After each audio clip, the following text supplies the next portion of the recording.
You are about to participate in a great adventure. Hit in the air to deep right center. Pike open on the low side. Greg Pike, believe me, sweetie, I got enough to feed the needy. No need to be greedy. Mad friends with Benzes and C-notes by the layers. I love it when you call me Big Papa.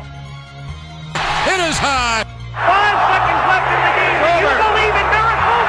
Yes! It is far. Don't give up. Don't ever give up. It is gone. You're listening to the Tom and Jerry Show. What up, what up, what up? Welcome back to another episode of the Tom and Jerry Sports Show. Today's December 12th, 2012, our 8th show. It's 12-12-12. The last time we're actually going to see the date repeat itself in our lifetime, at least. Yeah. So, talking about 12-12-12, Tom, did you know that players wearing the number 12 in the NFL have won 14 Super Bowls? Really? Yes. And who do you think the best athlete to Number wear 12? the number 12? Bet you they'll never guess who I think it is. Yeah? Yes. I don't know. I can only think of one coming to mind right now. You ready for this? Yeah. Michael Jordan. Oh, really? Yes. 1990 against the Magic, his uniform was stolen Wow. from the visitors' locker room, and he had to wear an emergency jersey with no name on the back. It was the number 12. He ended up scoring 49 points that game. Probably should have kept the 12. Yeah. But I think he did pretty well with the 45 or the 23. So today we're going to get into Week 14 recap, then the Thursday night football game. Unfortunately. We got a few football changes that Roger Goodell wants to get into. I'm not really feeling it. Save it. But we'll get into that. We'll get into the playoff picture. It's starting to, get interesting. Yeah, shape up. Yeah. A few baseball signings, a few trades here and there. And then we'll get into the big surprises in basketball. Yeah. But first, we'll get into the football changes. Roger Goodell came out and said he wants to eliminate kickoffs, onside kicks, and he also wants to penalize offensive players for lowering their head. The last one I'm okay with because that gets penalties for defensive players when they do nothing. Yeah, so I'm fine with that. I'm fine with that, but it also, I know it's like the speed of the game. You can't. But some of them are so obvious where they're lowering their heads trying to draw a penalty on the defense. So that one I'm fine with, but the whole kicking thing that's a little ridiculous. Teams need the onside kick sometimes. What are they going to do? That's what I'm saying. Like, how do you, if you need that onside kick, how are you going to do that? And then the kickoff is probably one of the most exciting plays in football. I mean, just look at the New Orleans Giants game. Yeah.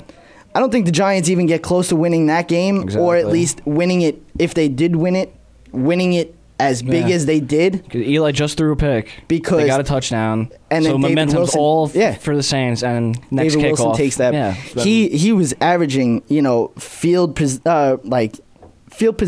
around the 50-yard line. Wow.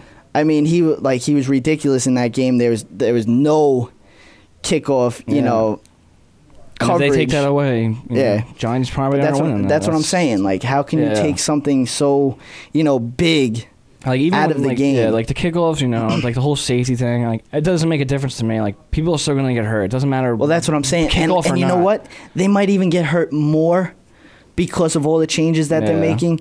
I mean, the defense cannot even do a thing. People don't get hurt on onside. Without getting penalized or something like that. Kickoff is one thing, but onsides where teams need to get the ball back so they have no timeouts. There's no one gets hurt on an onside kick. That's what I'm saying. It's ridiculous. It's just, you know what? Roger Goodell should just let, no disrespect, but let girls play. Might as well. Yeah. Because it's beginning to come down to maybe a two-hand touch game. It's getting to that point really quick. Maybe a flag football game. I mean, the rules that are in this sport are just absolutely ridiculous. It's getting worse and worse every day. I mean, and then if you look at the hit on Dez Bryant in this past game, didn't really end up to be, detrimental to, Yeah. But it's just he got hit perfectly. You know, the defensive, coaches and everybody, even when you're going down, even when you're going down to like little league, football, you're taught to hit like that. Yeah. He put a perfect hit on that. Did not even hit him in the head, around the head. He hit him square in the chest. I mean, he popped him. But still, it was a perfect hit, and he got hit with a defenseless receiver. And that's what that's all you see now. Like, if there's a big hit, even if it's clean, the ref's throwing the flag right away because they think it's an illegal hit. It's ridiculous. It's just Roger Goodell is ruining this game. Like, what was it like? Ruining this game. 5-6 years ago, we had the whole jacked up series thing. They Monday can't Night do that Countdown, anymore because nobody gets jacked up anymore. Yeah, exactly. That's the problem. And if they do, it's because it's a penalty. Yep, it's a penalty, right? There's any clean hit. It's just a flag gets thrown. It's right ridiculous. Away. The defenseless receiver is getting a little bit more ridiculous. It's always been there, but now it's getting more it's getting more strict. There's certain things that you can't do now. Like it's ridiculous. NFL's like with the wide receivers rating wise is still there. Yeah, but it's just making the sport so bad to watch. Every play there's a yellow flag out. Every play. Yeah. Every play. It's ridiculous. The quarterbacks and wide receivers again. It's like, it's pretty much, and that's why you're seeing all the records broken on the offensive side because the quarterback's not afraid to get hit because he's not going to get hit. Exactly. Wide receiver is not afraid to get hit because he's not going to get hit. It's just, that's just the way it is. And, the offenses are not scared to go out anymore. You look at back in the day, guys were getting clothesline, guys were getting this, and it made the sport fun to watch. And you know what? You take a few guys here and there that have, head injuries, they don't remember things, like stuff like that. Yeah, you want to try to make this sport more safe. But it's the sport itself, though. That's the risk that you're taking when you join football. That's what you're taking that risk. Yeah. You're taking that risk. That's why they're getting the money for that. Exactly. They get these days. Exactly. But we're done with that because I'm just gonna get aggravated. Another thing in big news in football. Paul Tagliabue. Took away the suspensions on the Saints players for the bounty. I think that's right. Yeah. I mean, it really doesn't matter because they've been playing anyway. Yeah, exactly. Because they've been appealing. I don't know what's been going on. I think Vilma got suspended maybe 4 games in the beginning of the season. Maybe 6. But he was already on the PUP list. So it wasn't even like it was a problem. This whole thing has to just go away. You know what? I like what Paul Tagliabue said. I like that he's always been a player's, he's always took the player's side. Well, he came out right away and said he's against Roger Goodell on that. He said, the players were just doing what they were told. Yeah, because what do you want them to do in that situation? They got paid, but they were told to do this. So if anything, the punishment should be on the coaching. Yeah, and that's what they are. Yeah, that's what happens. So. I don't know if Sean Payton, if he would have appealed, I don't know if the suspension would have been lifted. But he didn't appeal. He probably just figured, let's just get it over with. He didn't appeal, over, pretty much. And he's still suspended for the year. But it's pretty much the end of the season, so it really doesn't matter anymore. Sean Payton doesn't even need to coach this year because it shows what good of a coach he is by him not being there. Because look at the Saints right now. Yeah. So and he's sitting on his couch right now, loving life because the whole league sees how good of a coach he is now. And his contract, is up. Yeah, so he's definitely gonna get calls from a lot of different teams. Yeah, but definitely. He is very close to Drew Brees. So we'll see, how that turns out. Yeah, I'll be shocked if he didn't stay there. We'll see how that turns out. But we'll get into the Sunday games, Week 14. Big playoff games. We talked about them. We gave previews last week. The Dallas-Cincinnati game, very good game. Yeah. Very good game. Very emotional game for the Cowboys. Once again, another Saturday, back-to-back Saturdays, where a player was killed. Well, player was killed. Josh Brent of the Dallas Cowboys was driving drunk with his best friend, Jerry Brown, a practice squad linebacker for the Cowboys. when he hit the curb, flipped the car. The car traveled on its top about 900 feet. Wow. Supposedly there was a fire involved. Josh Brent, everybody's told that when the police arrived, he was pulling Jerry Brown out of the car. But there's, controversy going on right now because a witness came out saying that Jerry Brown was conscious and Josh Brent walked away from the car when he was still in the car with the car on fire. But the police said that Josh Brent was pulling him out of the car and Jerry Brown was never conscious. Yeah, I think that just sounds like someone trying to get money out of something. So I don't know, stuff. You really don't know what to say about it because nobody. But if you been watching ESPN this week and anytime they've showed Brent, you can see how bad he feels about it. Well, that's his best friend. Yeah, there's no way he just college. There's no way he just left him at scene. Yeah, there's exactly. No way. You can just see it in his face. Exactly. But and I saw that he's going to be sitting next to his mother. Well, yeah, that's another thing. Yesterday they had a service, and Jerry Jones was called by Jerry Brown's mother, saying that she wants Josh Brent to travel to the service with her, and she wants him to sit with her. He did that.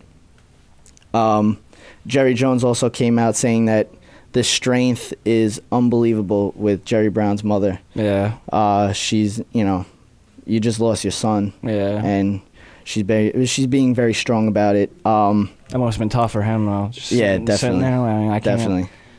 Crazy. Another guy on the Cowboys that's been having a very tough time these last 2 weeks is Brandon Carr. Yeah, he was teammates with Javon Belcher, and obviously teammates with these two. But also, he was leaving Javon Belcher's girlfriend's service when he found out about Jerry Brown and Josh Brent. So it's tough. They showed a few guys crying on the field before the game. Cowboys came out and showed the most heart I've ever seen. Especially in the fourth quarter. The Cowboys ever show. That was the best fourth quarter I've seen. God knows how long. I've never seen the Cowboys play like that. Very emotional. Yeah. Romo played very well. The one interception that he had was at the end of the half. Yeah. It was just a Hail Mary. But he was 25 for 43, 268 yards. Their rushing game wasn't, great. I think it's tough on the Bengals, though. So DeMarco Murray had maybe 53 yards. But the Cincinnati Bengals they lead the league in sacks. Yeah, Romo was only sacked 3 times, so the offensive line played pretty well. But Romo came down, brought that team down. They were down 19-10 going in. I think with 6 minutes left in the game. Yeah, the last bit of that fourth quarter really, I think, might be a difference maker for the Cowboys because they haven't had that kind of comeback type situation in a long time. We can say so. A win like that, especially with the death of a player on your team, they're gonna ride that. I think for the next couple of games that we have left. Andy Dalton had he played pretty well. 20 for 33, 206 yards, a touchdown and interception as well. They got off to a fast start. Yeah, they definitely did. They were running the ball all over the Cowboys. But the Cowboys ended up coming out with a last-second field goal. Cincinnati screwed themselves with I think they called their last timeout of the game with maybe 11 minutes left in the game. So that screwed them, pretty much royally in that game. Yeah. Cowboys ended up just wasting the clock, drove down the field. Big touchdown by Dez Bryant. Yeah. Then they get the ball back. Defense stopped them when they needed to stop them. Exactly. Got the ball back, drove down the field, wasted the clock, kicked a field goal. Came out with a 20-19 win. Big win. Making them 7-6. And still very close. The division's still very close to either winning the division or even. And you know what? They might even get a wild card spot the way that the Bears have been playing. Yeah. You know, the next. I think the Bears are gonna fall out. Yeah, the next game. Well, actually, before we get to that, big news. Dez Bryant fractured his index finger on his left hand. Caught that touchdown pass with it, the broken finger.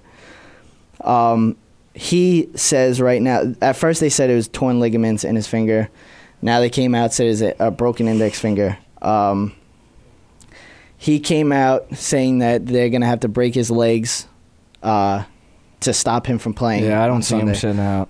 So today he is seeing the hand specialist. The Cowboys have had this happen before. Terrell Owens broke his finger, played through it, and then ended up injuring it a little bit more to the point where his finger got very stiff. So they're worried about that. Yeah, but you don't want him looking like Torrey Holt. Yeah, but if it's up to Dez Bryant, he's going to be playing the rest of the season. And you know what? Dez Bryant's been the best player on the Cowboys. Yeah, he's really turned it up past like 5-6 weeks. Without a doubt.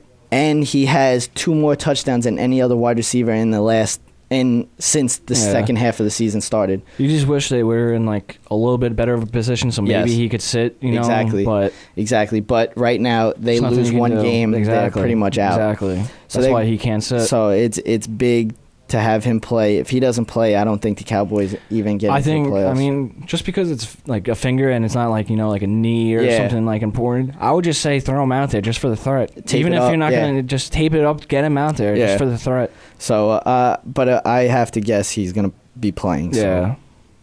Another big game we were talking about, Chicago. Chicago at Minnesota. Chicago is falling apart. Chicago is falling apart. Cutler ended up getting hurt in this game, but he was 22 for 44, 260 yards, 1 touchdown, 2 interceptions. Ponder, on the other hand, I don't even know how you can even put up these numbers and still get a W. He was 11 for 17, which isn't bad, but 91 yards. This is what he's been doing. This is the problem with the Vikings and why they're not going to do anything this year, because you have to throw the ball. Like, you're going to have Adrian Peterson run for 150 in every game, but you got to be able to throw the ball. He didn't even throw a touchdown. He had 1 interception. Peterson is now making the MVP race very interesting. He had 31 carries, 154 yards, 2 touchdowns. Now, those 2 touchdowns were in the first quarter. He had 100 yards after the first quarter.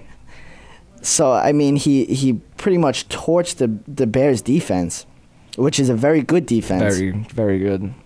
On the Bears side, Brandon Marshall had 10 catches, 160 yards, and a touchdown. But Cutler, like I said... It seems like their only threat, though. Like, the only guy that you can go to. It really is. I mean, Matt Forte didn't really... So, but Cutler getting hurt hurts the Bears. Yeah, you watch the replay. It's not... Doesn't make it feel too good. He says he thinks he can play, but, we'll see. But definitely Bears are, falling now. Last week they lost their division lead. Yeah. Packers are in the division lead now. Chicago is, they could be dropping out of the playoffs. Well, I know if Seattle catches them, Seattle's going ahead of them. Well, Seattle's ahead of them right now. No, so Seattle's the 5 seed right now. They're the 5 seed. The Bears are the 6 seed. Bears are 8-5. Seahawks are 8-5. And they're going to fall out because I feel like there's teams in that wild card hunt that have beaten the Bears already. Yeah. I mean, the Bears did beat the Cowboys, so that that doesn't help the Cowboys. Chance.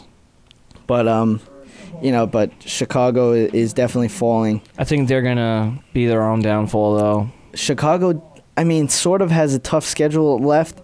I mean, they're playing Green Bay next. They got at Arizona, which at Arizona is pretty tough. But if they had a quarterback, but then you got Detroit. With Detroit, can turn it around. Team. Yeah, it's just you don't know what's going to exactly. Another big playoff game. Baltimore at Washington. RG3, 15 for 26, 246 yards, a touchdown and no interceptions. His ball safety is what really surprises me as a rookie. I mean, the guy is just unbelievable. He did get hurt in the game. Didn't look pretty. The replay did not look good. Did not look pretty. He ended up, coming back in the game, but he couldn't finish it. You could tell it was just all adrenaline. He was... Cousins came in and drove them down the field and ended up winning the game for them in overtime. He sure did. Actually, you can't really say he won it in overtime because the guy took the punt return. Yeah, that's was a really good big. So it was definitely a very good game. Flacco 16 for 21, 182 yards, 3 touchdowns, and an interception. Him and Bolden had a very big game. Ray Rice ran for 20 times, 121 yards, touchdown. And Alfred Morris, 23 carries, 22 yards, and a touchdown. Both running backs had very good games. Both quarterbacks had good games too. No. The defense is... Flacco had a good first half. Yeah, that's true. He didn't have a good game. True. But Washington took it 31-28 in overtime. And staying on this game, I'm kind of happy Cam Cameron's gone as the offensive coordinator. I mean, you like him as what he can do, but something just wasn't clicking. Yeah. I don't we're gonna find out if it's Flacco himself or if it was just the play calling or what it was, but just watching Flacco the past couple games has just been miserable. Yeah, well, now the offensive coordinator is Jim Caldwell, the the Colts coach. So he's got the Super Bowl experience. He's a good coach. He's never been an offensive coordinator before. He's never called plays. Mm-hmm. So we'll see how that works out. I think it's just it's probably just a little test run, But supposedly he has a very good relationship with Flacco. So we'll see. Next game, Giants at New Orleans at the Giants. I really thought this would be a lot closer. Yeah. I knew it would be a shootout because both defenses are definitely not good. Yeah. Not good.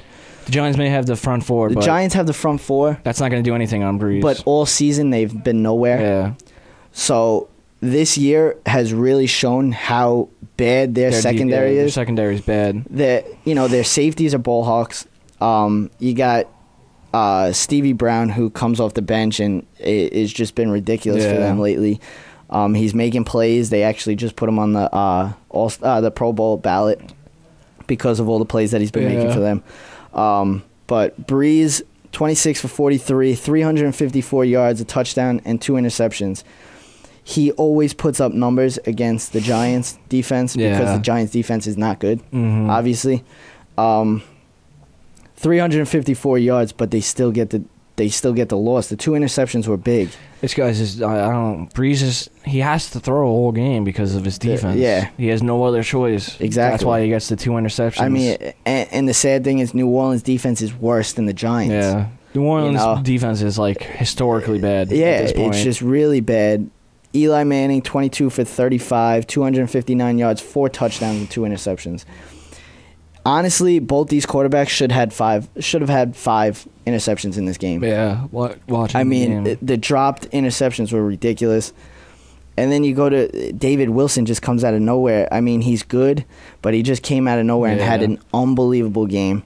13 rushes, 100 yards, 2 touchdowns. Then I think he had all-purpose yards. I think he had 359 all-purpose yards, which is ridiculous. Yeah. He had a kick return touchdown, brought pretty much every kickoff return to the 50-yard line, putting the Giants, in perfect field position to even get a field goal. Yeah. But also, against the Saints defense, that defense, it was just too easy. That's touchdowns. It was just too easy. That's why they got the 51 points that they got. The Giants, win this game. All the NFC East teams win. So it just keeps it even closer. It just keeps getting more interesting as we keep doing Giants these shows. do have a tough game coming up. So we'll see how that goes. Then we thought, this was it was a big playoff implication game. Didn't know it was going to be this bad. Seattle taking 58-0 against Arizona. And a lot of people are saying that Pete Carroll ran up to score. Yeah. Which I don't buy. This is the NFL. If you don't want to give up points, stop them. Man up. Exactly. There was like the one, like it was like the fourth. It was fourth down. They scored the touchdown. Yeah. They were already up like 52. So it was whatever. Stop them. Exactly. Stop them. Make a play. Exactly. That's all it takes. Man up. There's none of that in the NFL. There's none of that in college either. Yeah. Maybe with like a Division 1 on like a Division 3, you know, like the Division 3, that's obviously not their life, but this is the NFL. This is what they do. There's absolutely no reason to get into this game. Besides the fact that Seattle's one of the hottest teams in the league, and they just skipped over the Bears to put in a 5th seed. By the way, the Giants won that game 52-27. If you didn't see, so I'm not even gonna get into that game. Seattle takes the 5th seed. They're getting ready Bears for drop to the 6th. Seattle's making moves on that division though too. They definitely quietly, is. Because they still have a game. They still have a game against the 49ers in Seattle. So exactly. 49ers can like lose when it like happen to lose before that game. It's going to be interesting. That another very good game that at least we thought was going to be a very good game. The Monday night game, Houston at New England. I don't want to say like it had a feeling that it was going to be like this, but I had a feeling the Patriots were going to win, but not like that. I did not see that coming. The thing that boggles my mind about the Patriots is they do this every season. Yeah, every season they come out the best team in the NFL every single season. I don't know how they do it. They have, their problems in the beginning of the season. They have their close games. They have their bad loss. Yep. And they then still don't have like a top 10 defense, but yet they're still.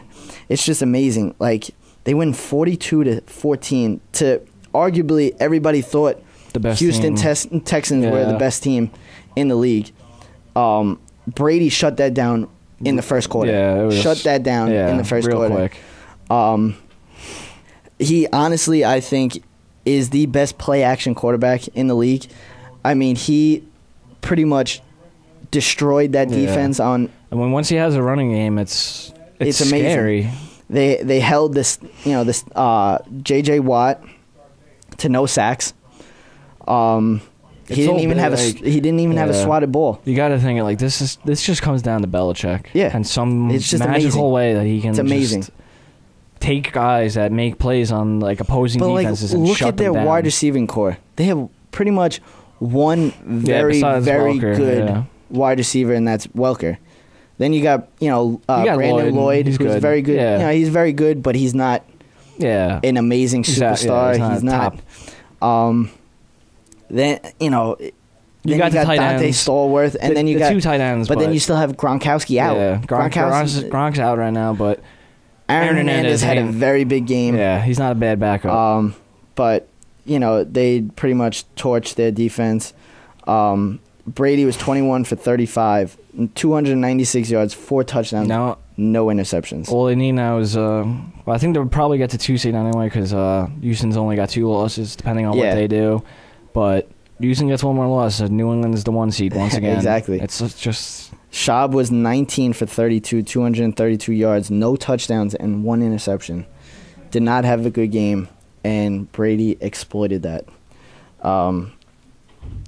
New England takes that 42-14. They're scary. They really are. There's nothing else you can say about them. They really are scary. And, second half of the year, they haven't lost in 3 years. Yeah. I mean, what do you do with that? Yeah. We'll get into the playoff picture now. We'll go into the AFC first.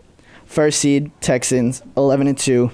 They still got the Colts twice. Yeah. Which, the Colts have been tough to play lately. So and now the Texans got all these weaknesses and all these things. So. And then they got Minnesota.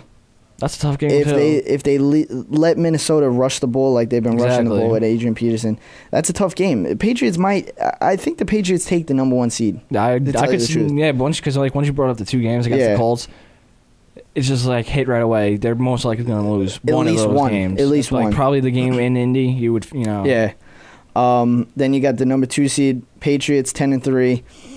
They still got San Francisco, Jacksonville, and Miami. Besides San Francisco, but even in San Francisco, they're in New England on that exactly. game, so. You're playing home against San Francisco. So, number 3 seeds the Broncos. They got at Baltimore, home against Cleveland, and home against Kansas City. Then you got the 4 seed the Ravens, home against Denver, home against the Giants, and at Cincinnati. That's a loss. That's a tough game, but we'll see how that works out. They just need to get that division over with. Like, just wrap that division up.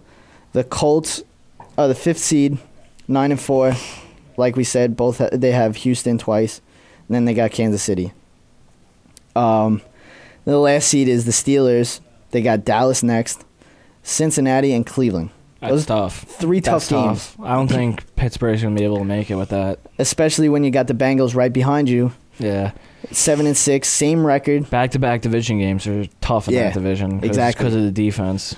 Then they got Philly next, Pittsburgh, which I think that game is going to decide who makes the playoffs or not. What, between the Bengals and the Steelers. Yeah. And then they got the Ravens last game. The biggest surprise is the Jets can actually make the playoffs. Yeah. The Jets can actually make the playoffs.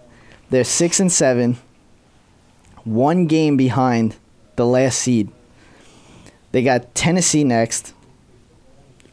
You know, whoever plays worse in that game. Yeah. You know. But like, that's why they won the last 2 games. Yeah. I mean, look at the teams they played. The games that they've been. They played Arizona with Lindley at quarterback, and they could only score 7 points when Seattle just dropped 58 on them. Yeah. And then they played Jacksonville, who's bad too.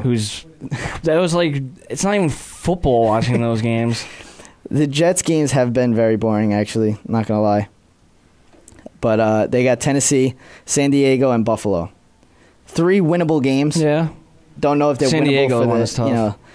But then you got the Browns, 5-8. I mean, the Browns and the Chargers both 5-8. Yeah. I don't think they make the playoffs. But you never know with the AFC. You gotta watch out for the Browns, though. You do not want to play them. Definitely. You do not want to play them this time. Browns have Washington, Denver, and Pittsburgh. See, and that's what They they want, have a tough though. That's what schedule. they want. Yeah. They want those teams because they want to be a spoiler. Yeah. The Chargers got Carolina, Jets, and Oakland. Now we'll go to the better, conference. Yeah, definitely the more team-wise, Yeah. like teams left still in it. Number 1 seed is the Falcons. They got home against the Giants, at Detroit, and then home against Tampa Bay. Show me what you can do in the playoffs. We'll talk about you. Exactly. They're 11-2. Number 2 seeds, the 49ers. They're at New England, at Seattle, and Arizona. That's tough schedule. That's tough. 2 out of 3. Especially when they're 9-3-1. I don't know if the tie helps them or not. We'll see how that works out. It's tough to say because you don't have a loss, but you don't have a win. 49ers definitely want either the number 2 seed or the number 1 seed. They want they want home games. Yeah, they need that home game. Then you got the Packers, the number 3 seed, at Chicago, home against Tennessee, and at Minnesota. See how that works out. I think they're just going to coast with that division. Then the 4th seed is the Giants, 8-5, at Atlanta, at Baltimore, and home against Philly. That's tough. It is tough, and you know what? They struggle against Philadelphia no matter who is exactly. Who is there. It doesn't matter. Like, it's division. I think they still win that game. Yeah. But the 2 big games is at Atlanta and at Baltimore. Atlanta's 2 tough places to play. Atlanta has to have some kind of like revenge for the Giants after the playoff game last year. 2 points. 2 points in a game. 2 points in a playoff game at home. And they're Matt Ryan is the greatest quarterback around. It's not getting. I can't do this. We're not gonna get into that. Seahawks, 5th seed, at Buffalo, home against San Francisco, home against St. Louis. Very good at home, 8-5. Don't want to play them right now. You do not want to play them. Then the 6th seed, the Bears, struggling, home against Green Bay, at Arizona, at Detroit, 8-5. Last seed. I could see a 9-7 out of them. I don't see them making the playoffs. I don't think they will either. Honestly, I don't see them making the playoffs. Redskins are on the bubble team. At Cleveland, at Philly, home against Dallas. Yeah, it's gonna be one of those NFC East teams getting that 6th spot. Cowboys 7-6. Also, home against Pittsburgh, home against New Orleans, at Washington. That's tough too. Tough schedule. That's tough. But at least you're home against Pittsburgh and you're home against New Orleans. You do not want to play in New Orleans. I think the last game of the season decides who makes the playoffs. or at least who has a better record. Yeah, exactly. Then the Vikings also 7-6 at St. Louis, at Houston, home against Green Bay. Also a tough schedule. Yeah, and they're just too one-dimensional. Yeah, I know they have no quarterback. They're winning. Christian Ponder's all right, but he's not. They're winning and stuff, but like you can't do this. Especially like even if they make the postseason somehow. Yeah, it's gonna be an ugly showing. Rams have a tough road because they have to leapfrog a lot of teams. Yeah. They're 6-1.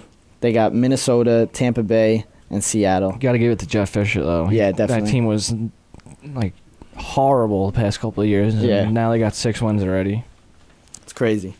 But that's it for the recap. We'll get into the Thursday night football game. Really don't need to get into too much about it. It is a very bad game. Bengals at Eagles. I think the Bengals are going to have a little bit of a chip on their shoulder after that loss to the Cowboys. Definitely. So, Bengals 7-6, Eagles 4-9. These Thursday night games, man, they need to do something. Supposedly, Michael Vick and LaShawn McCoy came back to practice, but it really doesn't matter for Michael Vick because Andy Reid already named Nick Foles the quarterback for the rest of the season. I don't think Vick's going to be there. No, he's gone. He's gone. But LaShawn McCoy is a big, return. They need him, and they just never use him enough. They've not used him enough since they got him. Definitely. Since he came in the league. And especially now with a rookie quarterback, now's the time to be using him. So you would hope they would. Exactly. Get into a little basketball here. 2 surprises. The Knicks. Keep doing it. Big win last night to the Nets. Jason Kidd hits a 3 with 25 seconds left. Big. Yeah. He misses it was a 4-point play. He misses the free throw though. Carmelo drops 45. And the Knicks take it 197. This is gonna be a fun little rivalry, though. Definitely is. Now it's already the first game. Jason Kidd wasn't in. Nets won. Yeah. Now last night, Brook Lopez wasn't in. Knicks won. Yeah. So now both teams are saying, "Oh, we didn't have this guy." So, exactly. The next one, if it's all, both teams are healthy, the next game is going to be really interesting to see. It definitely is. Like I said, Carmelo dropped 45. He's been playing MVP status lately. Yeah, definitely. I'm still waiting for Amari, though. I can't judge this team until I see Amari. Neither can I. Because you got to take someone off the field now. The court now. Because you're taking good minutes away from someone. Rasheed Wallace, maybe. Exactly. Someone like that. And I don't know if I think it's going to be detrimental to the team. They need to see that he just doesn't fit what they do now. I will give my final, if I'm on the Knicks bandwagon or not, around the All-Star break. Exactly. I need to see how Amari plays with this team.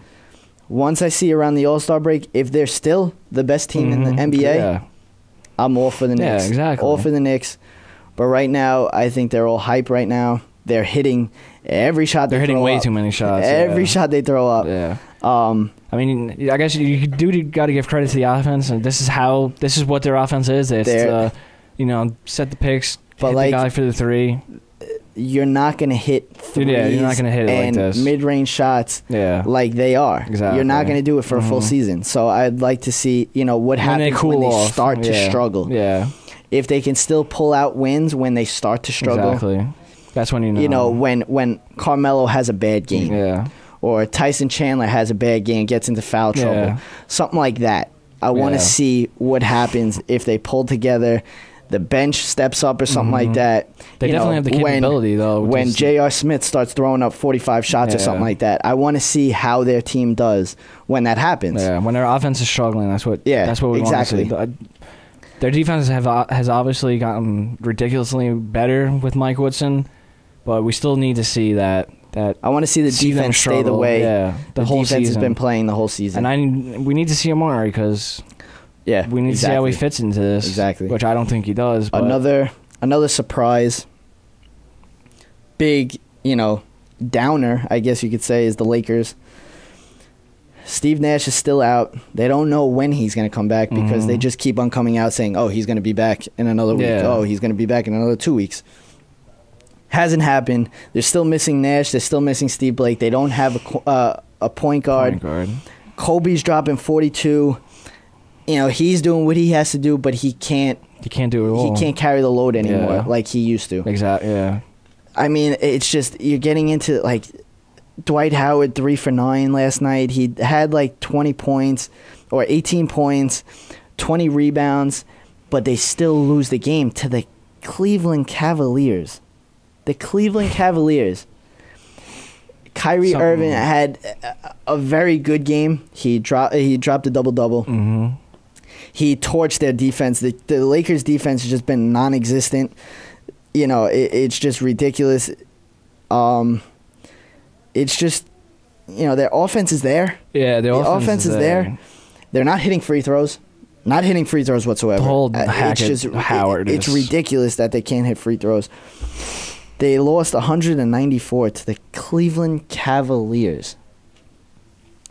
I mean, I don't even know what to say about it anymore because the Lakers are dumbfounded of how they're playing. They just find a way to lose games right now, and it's just ridiculous how they're playing. Yeah, this isn't what they've been the past decade. So exactly. It's just, these are the big two surprises in the NBA right now. There really hasn't been anything big in the NBA.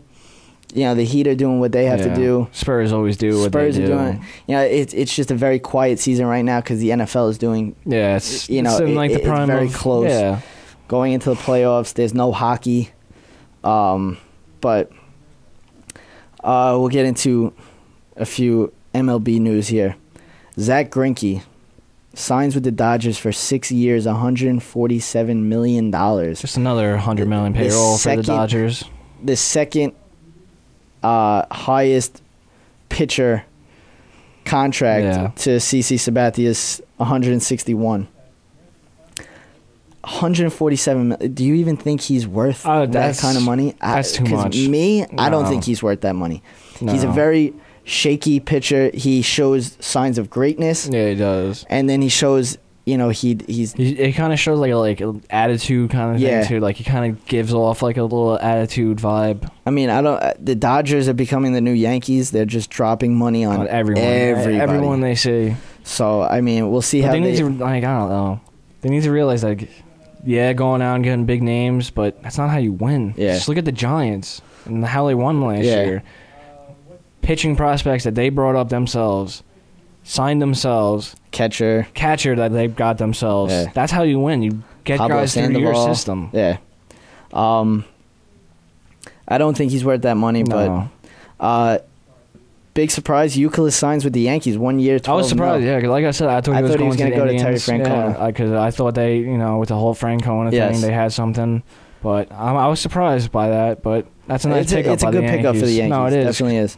With the A-Rod being out. Yeah. And I would honestly, Duke's going to have like a decent year. He'll probably bat around his 300 and stuff like that. I would just keep him there and see even when A-Rod gets back. Cause put A-Rod DH or something. Yeah, they're obviously going to do that to start off anyway because, coming off surgery and stuff like that. But Duke's proven, he's not. Exactly. He's better than Chavez. He's not a Chavez. Exactly. He's proven he can hit. Ichiro's close to a 1 year deal with the Yankees. We'll see how that works out. Dickey and the Mets are having problems now. The Mets offered a 2 year, $20 million. Yeah. Dickey thinks he should get 26 to 28 million, and he even came out and said he thinks he's off. He wants less than what he should get. So it's it's getting very ugly with these two, and it's looking like he's going to get traded. That's what It's coming to that. Best player other than David Wright on the Mets, and you're going to get rid of him, but who knows? Just give him the money. Yeah. Give him the money. Give him the money or get rid of him. Yeah. Get the prospects ready. Because the guy won Cy Young. Yeah. Give him the money. And you can tell he's a class act. He's not being greedy in any way. He's handling this very class. He's supposedly giving him a hometown discount, but. And he even said himself, like, what more do you want me to do? I just won the Cy Young. Exactly. He's not asking for $25 million a year, and he's not going above and beyond everyone else. asking for money that he should deserve. Yeah. Because he's with this knuckleball. I mean, he didn't have a year like last year, the past couple of years, but he's been good the past couple of years with the knuckleball. Yeah. Give him the money he deserves. Exactly. It's a great story with Dickey also. But big trade that happened yesterday. 3-team trade. Shin-Soo Choo was traded to the Reds. The 3 teams were Arizona, Cleveland, and the Reds. Cleveland gets Trevor Bauer, right-handed pitcher, very good pitcher. Yeah. And it's actually surprising because it sounds like the Reds are really getting Choo for maybe a 1-year rental. Mm-hmm. And Cleveland gets Trevor Bauer in return, along with Matt Albers, Brian Shaw, and Drew Stubbs. So, another guy that kind of headlined this trade was Didi Gregorius, the shortstop. He's going to Arizona.